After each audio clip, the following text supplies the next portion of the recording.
Hey guys, this is Kino with the Austin GT here in Austin, and I've been hanging out with Sean quite a bit for the last 2 days, and we saved something before he left town.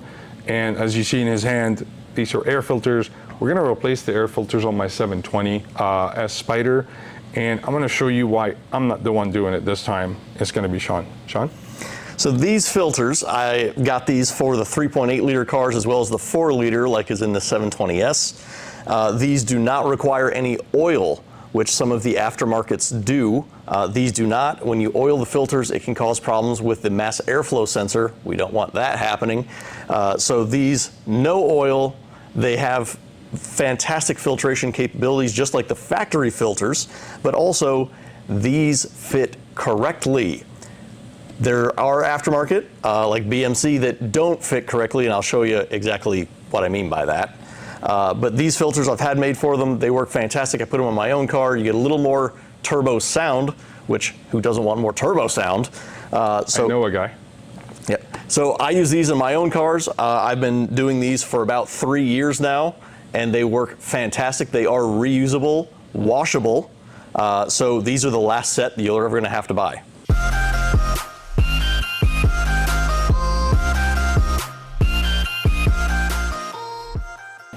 First things first, we've got to take the wheel off. Now this is going to be a 17 millimeter.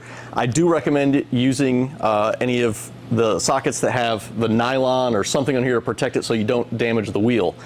I like using an impact. This particular impact has an auto function, so when it starts to spin out, it senses that, and then it stops spinning it really fast. That can be helpful in not stripping these out. If you're not comfortable with that, you don't have as fancy of an impact, you can do it by hand. Nothing wrong with that. These are 96 foot-pounds, so if you don't think you have enough leverage with a regular ratchet, definitely use a breaker bar. That's going to give you the leverage to get these things off.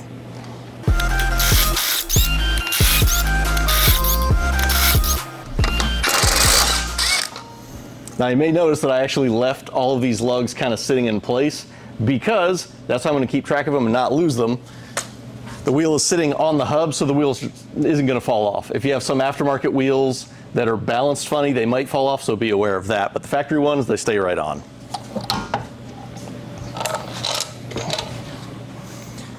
Now we get into the fender liner.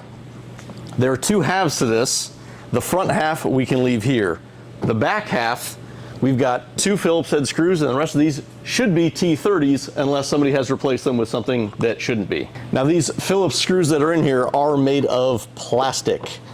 So you don't want to be too aggressive with power tools at all on these, particularly putting them in.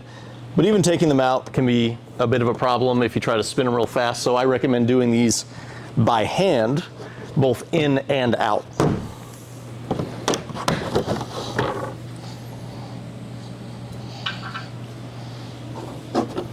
Once we pop the pins loose, so you don't have to pull them all the way out. Pop them loose, move the whole piece down, wrap it around the parking brake there, and ta-da, it is out. Now we've got the ECU. On one side we have the ECU, on the other side we have the TCU. That's for the engine and the transmission.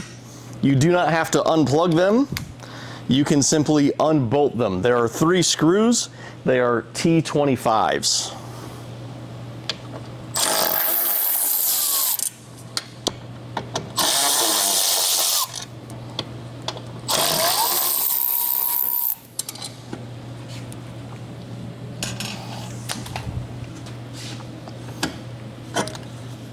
Now with this loose, we can just kind of set that to the side. And we're going to see 5 different 8 millimeter screws that are in these. They all go straight up. Here's our box right here. All right, now that we've got, presuming, both of these fender liners out on each side, again, only the back half has to come out. That's going to loosen up 3 of the screws that are in the diffuser. Then we've got 1 more over here on the front side. So we're gonna get that guy out. Now we've got 14 of them across the bottom. They're all visible, and then these 4 that we also need to take off because we're going to remove the diffuser to gain access to the other bolts that are actually what holds in the airbox, or holds the filter on the airbox. So, pulling these out.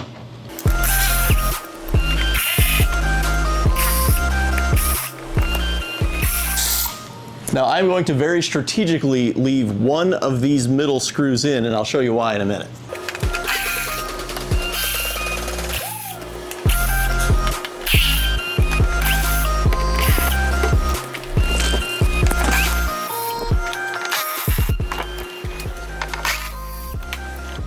So now that I've removed all of the other screws, you can see why I left the one in there.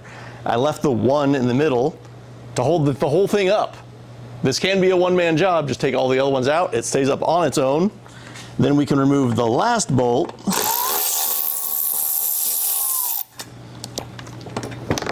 And one person can just pull it right off.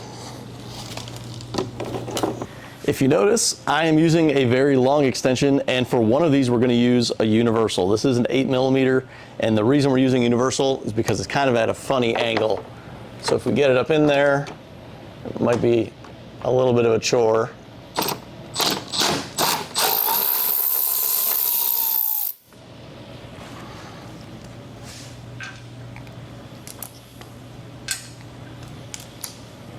And we have got 4 more. So the next one we're going to go to is this one right over here.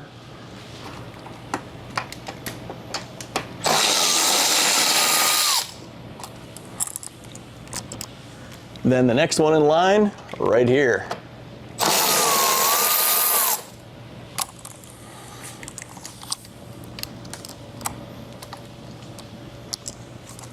Another one right here.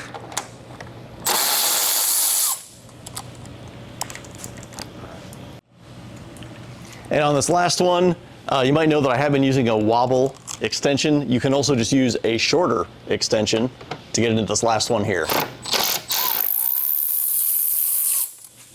Now with all 5 screws out, all we gotta do is take the cover off, and there is little notches that it sits up on this end, so we've just gotta push it this way, and then it will come down.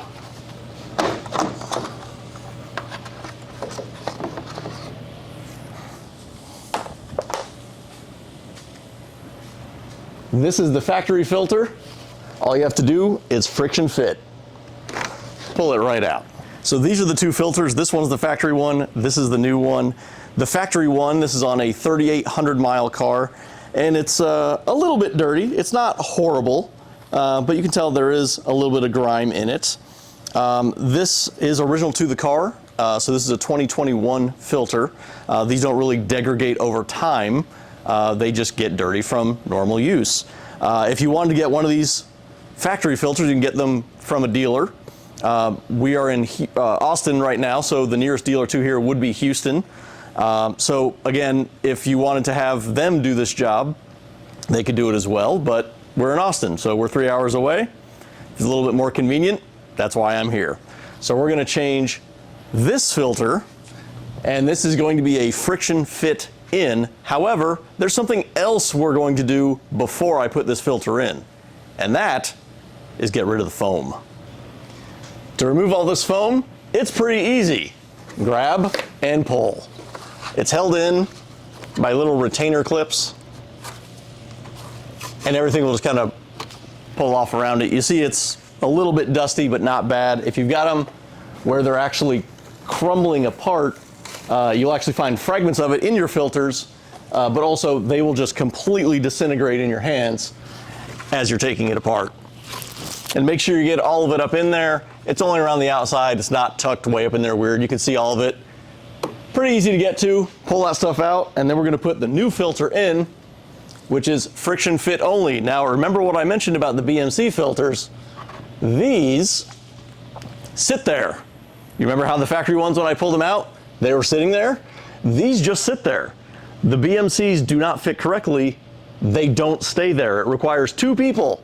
One person to hold the filter there, another one to grab your cover box, which you can see this just butts right up to the filter, and that's what holds it in place. So yeah, once it's up in there, it's there, but it takes 2 people to finagle it. with the other filters. These do not. So we've got little clips up here. Again, you saw those when we pulled them out. Those line right up, and now we can put the screws back in. Now for putting these screws back in, they're not very big and they're going into inserts in plastic. You do not want to over torque these things. It doesn't take that much torque at all. 7 foot-pounds at max. It really doesn't have to be that much. I am using this tool to put them in, but I also know how to modulate the trigger on it. So I'm only gonna put them in just to where they snug up and that's it. If you feel you should put them in by hand, because that's, you know, where you can get some feel on it, do that.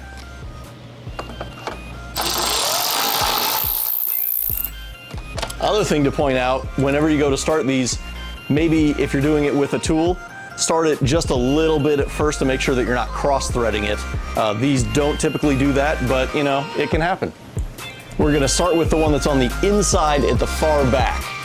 And get it lined up, put the screw in. And the reason for that is if you get this one lined up, the other ones are much easier to get in there. So we're gonna start from this back end and then work our way towards the inside of the car. Those will get those lined up pretty easily.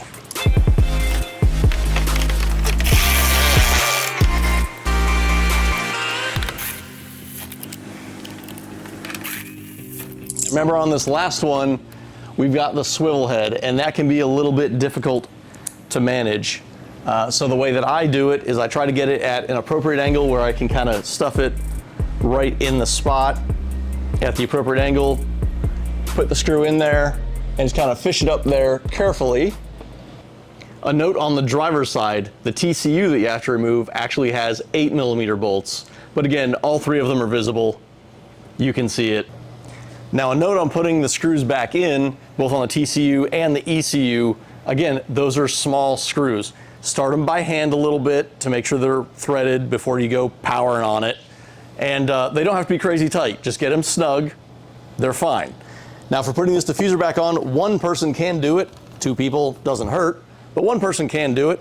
And if you notice there's these little holes right here, and there are these bolts right here, that's where those go through. So you can kind of line those up as an easy spot, but we're gonna take 1 screw in hand. Remember how we took it back out? That's how we're going back in. So we're gonna line up those spots right there. Hold that up. 1 screw, we're gonna do it by hand and just get it as far as you can in by hand. You don't have to tighten it yet. And that will stay there on its own. Before we put the rest of these screws in, we're gonna put them all in loosely. If you tighten any one of them, they might not go back in, line up quite right. So put them all in loosely, do these last. Once you get 2 of these in here tightened up, you'll know the other ones will go. So get those all tightened up, these all tightened up, and you're all back together.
Now when putting these wheels back on, I like to leave all the nuts in there, all the lugs in there, and then you can do it on the rear wheels but not the front. If you kind of put 1 thumb on one of them and twist it, then you'll feel it drop right in the hole, then you know it's lined right up. Now I am going to use this impact to put it in. However, I'm going to put on the absolute lowest setting, and I'm only going to go till it gets resistance in like 1 click.